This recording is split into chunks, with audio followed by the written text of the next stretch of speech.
Good evening. We're here this evening to begin our study session. It's a special study session of the Pittsburgh City Commission.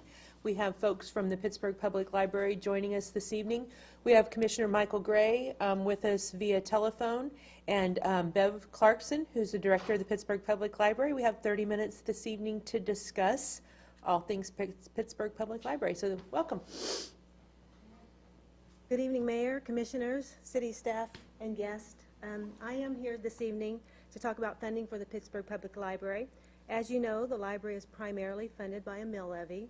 The library board is a governing board and approves the budget each year. However, the City Commission is entrusted with the power to set the mill cap limit on our funding. And way back in 2002, the Commission approved raising the library mill rate from 4 mills to 6.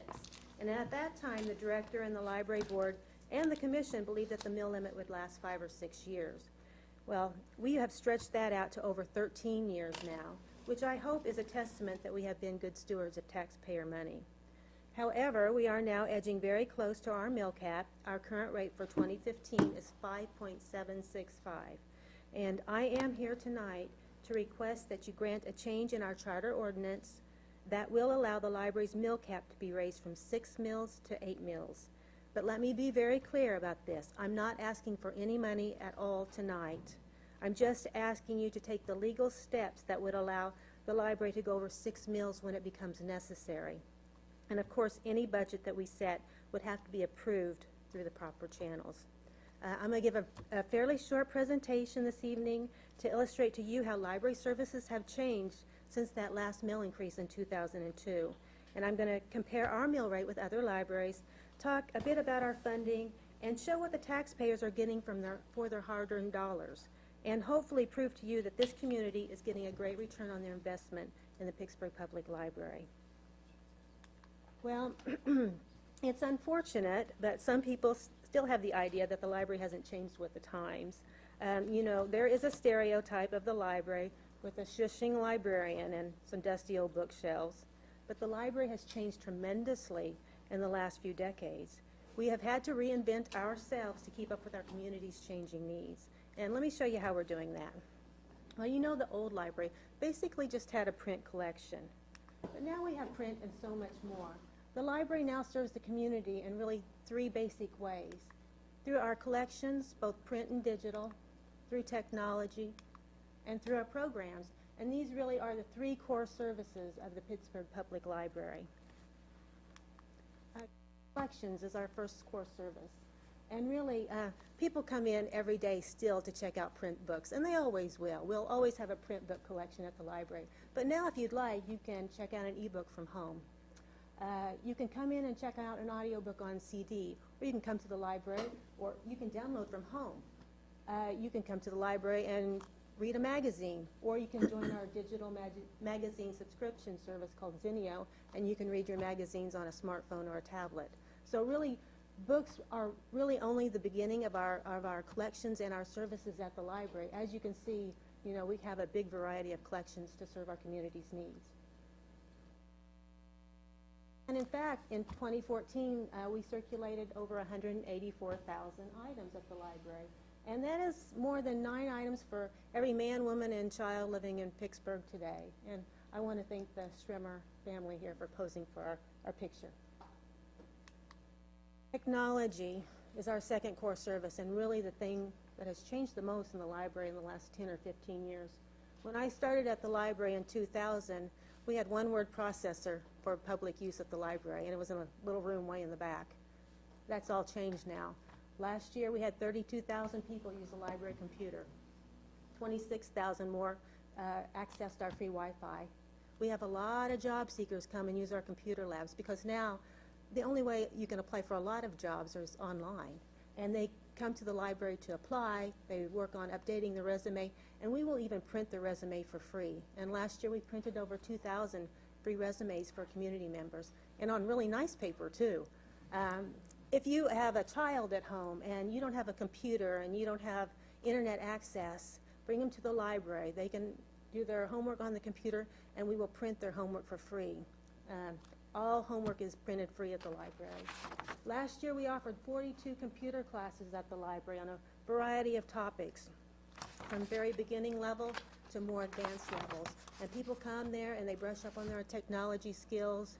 And we have a lot of business owners come in, learn different things like how to promote their businesses through using social media. And really importantly, we offer one-on-one technology assistance every day in our computer lab. And what we are trying to do is bridge the digital divide that exists in this country and in this community. Because as you all well know, not everyone in this town can afford to have a computer. Not everyone can afford to pay for internet access every month. And really, not everyone has the necessary skills to use technology. So through our services, we are really trying to bridge that digital divide. And I think this has become one of the most important things that we offer our community. Where else would you receive these services? Our programs are our third core service, and I come and talk about our summer reading program to you guys every year, so I won't spend a lot of time talking about individual programs, but please be aware that we offer programs all year long, not just in summer. And last year we offered 591 programs to all different age groups. Over 24,000 community members attended a library program last year. That's more than the population of Pittsburgh. And, you know, a lot of our programs, especially for kids and for teenagers, they really emphasize those STEM learning skills that are so crucial these days, and plus they're a lot of fun, too. Library program attendance has grown by 269% since 2002, and I'm really proud of that. I have to thank our friends at the Pittsburgh Public Library because they donate over $10,000 every year to support library programs. And they even give us an additional $2,000 for special projects. And they do this all through their book sales. So it's a really dedicated core group of individuals that do so much good for the library and for the community. And I have to advertise because they are having their spring book sale this Saturday, February 28th, at the library in the meeting room from 9 a.m. to 2. So if everybody comes and buys books there, it will just help us even more. The library really has become a community gathering place, both through our programs and through our visits. Last year we had over 120,000 people visit the library. You know, that's over 340 every day. And we are open 7 days a week. Aside from these core services, we offer lots of additional services at the library. I'll talk just about a few of them. We've partnered with AARP the last several years to provide income tax assistance for the elderly and low-income folks. And last year, over 700 people had their taxes done at the library free of charge. Wow. We have meeting rooms free for community groups. Last year we had over 260 outside groups use a free library meeting room. We have Genealogy Resources, interlibrary loan. If you want to read it, watch it, or listen to it and we don't have it, we'll get it from another library free of charge. And we have a neat thing called the 6x6 area in our youth services department. 6x6 means 6 skills that kids need to learn by age 6 to become readers. And we have this area that really promotes learning these skills, and it's become very popular at the library.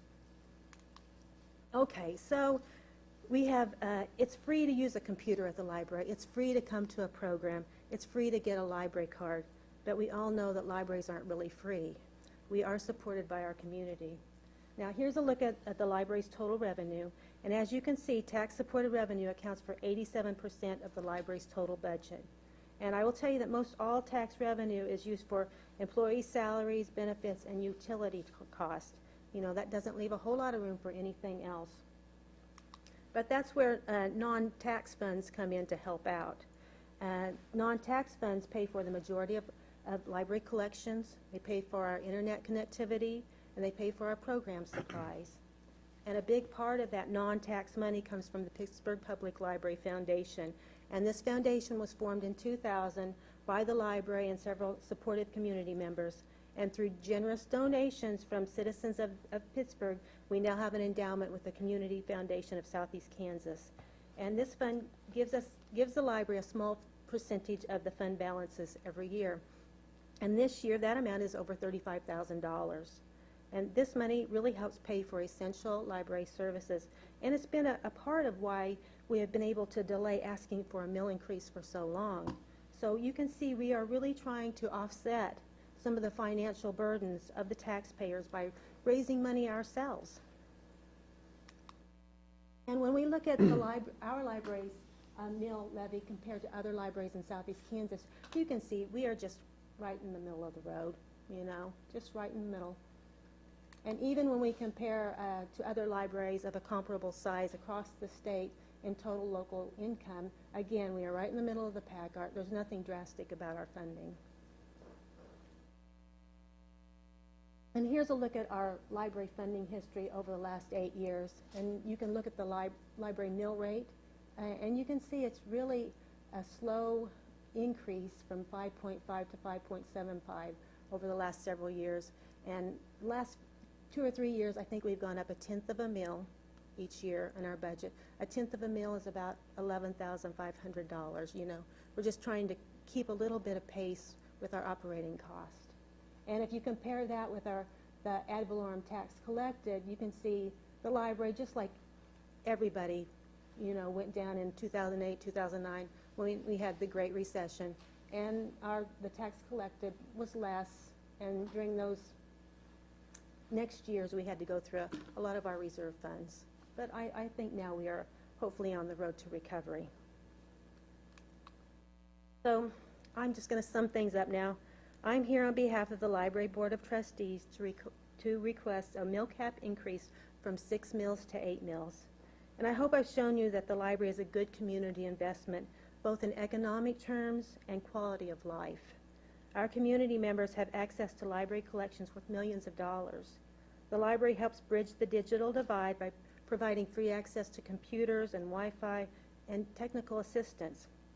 We provide programs that entertain and educate and inspire.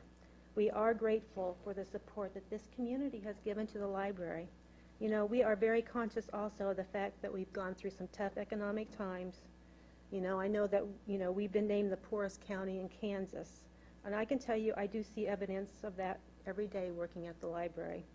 But what I'll also tell you is that I see evidence every day that we help people on a daily basis. So I'm not asking you to raise taxes tonight. I am asking you to amend a legal document that would allow us to raise our mill cap. And then sometime down the road, when we do go over 6 mills, the budget will have to be approved just the same way it has every other year. And you know, the library has been serving the Pittsburgh community for over 100 years now. And I feel, and I hope I've shown you, that now the library offers our community more services than ever before. And I want to thank you for taking the time out tonight. Thank you for consideration in this.